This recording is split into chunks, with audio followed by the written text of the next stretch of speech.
All right, back on the Rob Dibble Show. Just reading up more on stuff on Scotty Scheffler.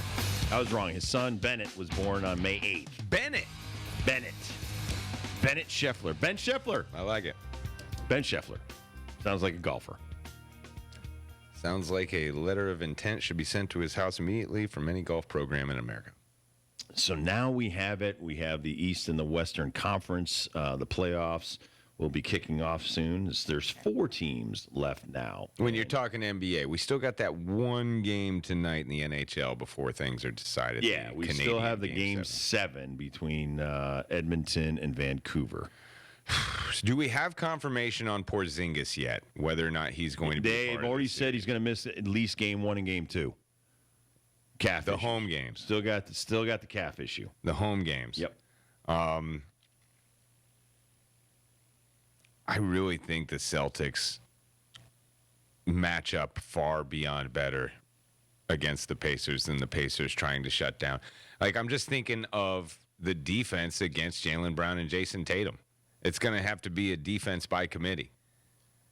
Miles Turner or the down low game isn't the end-all, be-all, or even the first, second, or third option for the Indiana Pacers. They play around the arc. So this falls into the hands of the Celtics and just their makeup of their team, especially with no Porzingis. And like you said at the beginning of the show, if now win Jaylen Brown and Jason Tatum, if now win. There is no Antetokounmpo. This is the easiest road. I don't want to make it seem like it's easy, but you need 8 more wins. You need to get through the Pacers, and then you need to get, by the Timberwolves or the Mavericks. I honestly, if the Mavericks win, I don't think the Mavericks can beat the Celtics. If the T-Wolves win and it's the Celtics, I think that's a hell of a matchup. If the T-Wolves win, it's the Pacers and the T-Wolves, I think the T-Wolves win. But right now, the stage is set. I think the Celtics could beat any of the 3 teams remaining that aren't Celtics. It's really theirs to lose. And it would be a big choke job at this point. If you don't need Porzingis at this point. This is the one thing. If you were worried that you needed him with Antetokounmpo or you needed him with Joel Embiid, yeah, okay, that's one thing. But really, there's the Pacers' big man in Miles Turner is not that big of a threat. Right. I mean, I think Siakam is the bigger threat from 3, and he's comfortable from 3. He's been averaging over 20 points a game. He's their big threat, and I think that Tatum can match up with him. Tatum's got to come to play, man. Tatum, this is 4 quarters.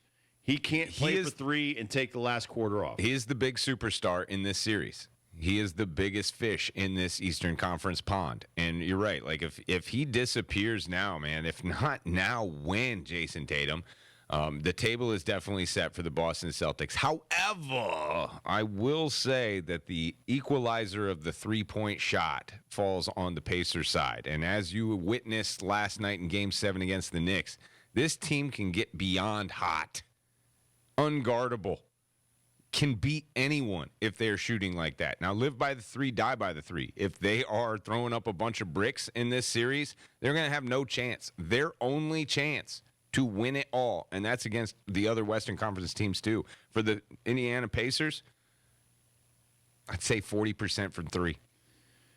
It's going to come down to Horford and Pritchard because you've got 2 guys coming off the bench that are averaging double figures on the Pacers. Like I said, seven guys. They're 7 deep with double figures.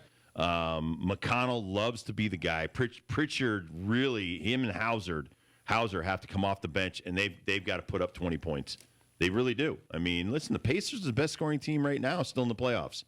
They what are they averaging? 120. The Celtics are averaging 108 in the playoffs. But the thing with the Pacers is it's a balanced 120. It comes from everyone, from bench players to even Miles Turner will get out there and shoot threes. As you said, Siakam can knock down threes like the best of them. So, like, all of these guys have opportunities to play. And the one thing I will say about the Pacers, too, the ball does not stick. Tyrese Halliburton has the green light of green lights. Like, he can dribble up, slow dribble, call out play 1, and then just launch a 3 from half court. Other than him, the ball doesn't stick, man. If someone is not open, they will move the basketball to find the person that is. I like to think that with the Boston Celtics, but they can get into Jaylen Brown's turn one-on-one, Jason Tatum's turn one-on-one, Jaylen Brown's turn one-on-one, Jason Tatum's turn one-on-one. And that sometimes is in their desperation, need a bucket mode. And I just feel like the Pacers are really good at sharing the ball. The Pacers are really good at these Nembarts, these Nesmiths, these McConnells, these Toppins. They can come in with the confidence just as much as Halliburton. They can come in with the confidence of making a mistake and knowing that that isn't going to upset the superstar or put them on the bench with the coach for the next 3 or 4 games. I don't know if I can say that completely about the Boston Celtics. All right, so in the 4 games against the Celtics this year, Halliburton's averaged under 16 points a game. Yep. At TD Garden, he's played 1 game this year. He scored 13 points in 22 minutes. Didn't have a great game. But, again, that's regular season. Yeah. These guys it's like a marathon during the season for them, and their load management. I don't know what he did the games leading up to that. Things like that. There's a lot of intangibles. You're coming off of taking out the Knicks, getting to the Eastern Conference Finals. They're putting a lot of demons behind them. They've never been this far with most of these guys on the team, so they're thinking totally different thoughts than they were. I'm not a big proponent of going back and looking at how you played this year or 2 years ago against the team because the makeup of the Celtics has changed. I don't know if Porzingis was in that game. He's a little bit different opponent to have to shoot over. Yep. There's a lot of different factors that I say, okay, 13 points, the averaging 16 points a game. This guy, his confidence is up there. You just saw that in the last 2 games. Siakam, this guy's been to the postseason before. This guy, he seems comfortable in what he's doing. That showed yesterday. He was very comfortable in sinking some shots to put the Knicks away. So those are all factors that I look at. Once you get to the postseason, it's a whole new mindset, and this is why they play. This is why these guys have been playing since they were 4 or 5 years old. This is where some guys now all of a sudden are like, I want to take those shots. I want to be the guy that wins or loses the game. So you can't judge statistically what they did in the regular season versus what they just did in the last 2 rounds. Like I said before, Pacers have already taken out the Bucks and the Knicks. I'm not afraid. I'm certainly not afraid of the Celtics at this point. Derek White and Drew Holiday have had great playoffs as well. We can't forget these guys. Derek White's my man on defense. Yeah, you love him. And put him on Halliburton. He had a really good series in Cleveland, defense and offense. And I think the same about Drew Holiday. Like, these guys were great pieces that they brought in not too long ago, and they've really worked out for the Boston Celtics. And on top of saying Brown, Tatum, if not win, or if not now win, like, you are going to have the others, like we were talking about last night and the weekend on these Game 7s. These others, if you go cold like Porter and Gordon did for the Nuggets in the second half that's it. That's it. You can't just rely on the superstar to bail you out and get you buckets, even though all eyes are going to be on Tatum in these fourth quarters of this series in particular, and if they go to the NBA Finals. But Derek White and Drew Holiday are going to be big pieces. Listen, during the regular season, Tatum scored almost 33 points a game in the 4 games. He seemed to have an easier go of it. But again, last 2 wins against Cleveland, there was no Donovan Mitchell. Mitchell sat for the last 2 games in that series, so bring that up a little bit. Yeah.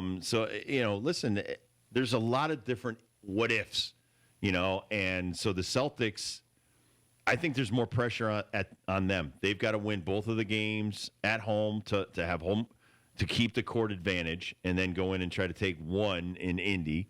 But at the same time, like you heard in the last series, early in that Cleveland series, them talking about, the fans seem to be making more about this than it really is. The press is making more about this than it really is. Again, that's in the back of your mind, and then it comes out your mouth. So you obviously are thinking about people's perception of you playing Houdini and disappearing in these postseason games.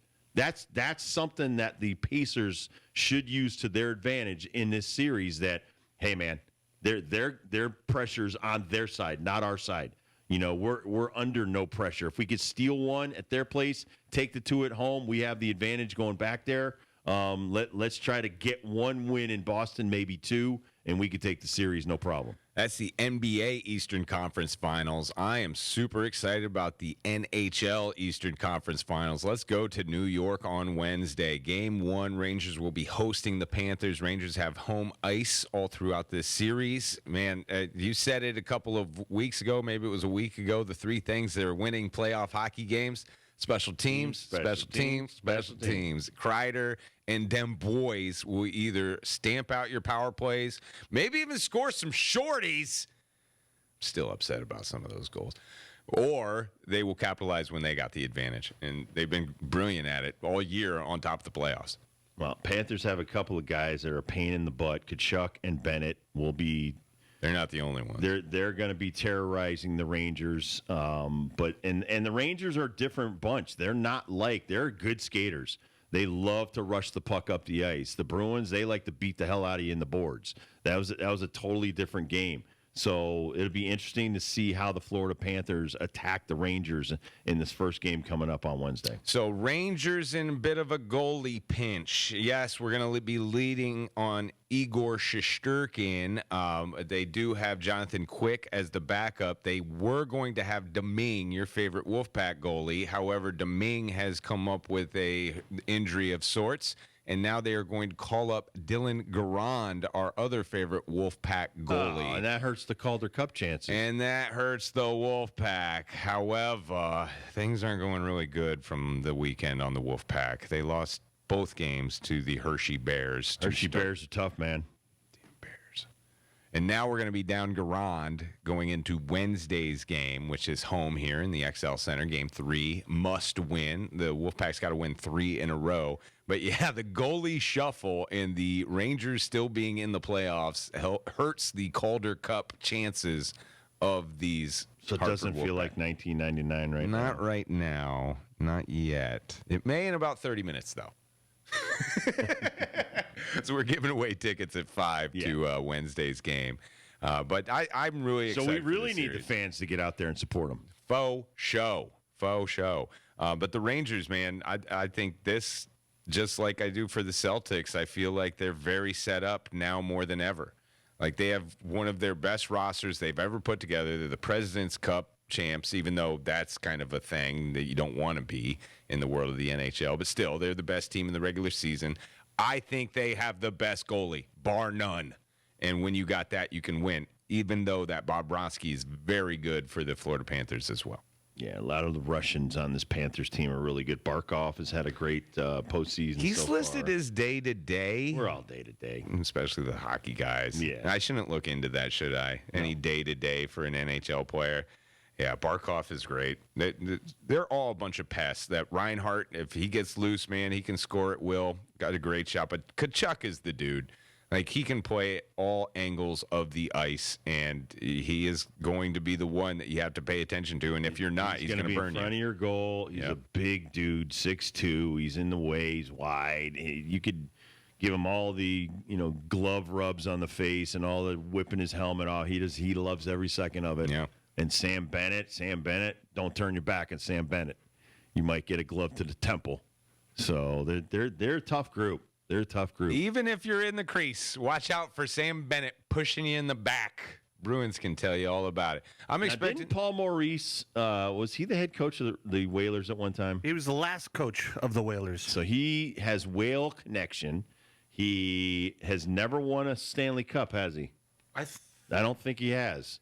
So, so he's got some other things that he's trying to fulfill. I like him. I like this whole team. He's a very calm dude. I think he's one of the best in-game interviews there is in the NHL. Yeah. That dude is cool as a cucumber. He is just like, okay, whatever you want to ask me, I'm good. And almost too honest. Is he really, though? Or is he just brilliant? I just love this team. I don't know how much Rempe we're going to get in our system right away. What do you think about him? You think he's going to, deploy the Honestly, Rempe? I would send the Rempe out in the second shift and have him smash Kachuk, maybe fight Kachuk, and then take him out of his game. But yeah, Rempe serves a purpose here in this series. There's a bunch of great hockey players and characters on the Rangers that I just love. Even though they beat Mike Haynes in this past series, I love old man Kreider. You're a Kreider fan? I love Kreider. I like the lead guitarist, Zibanejad.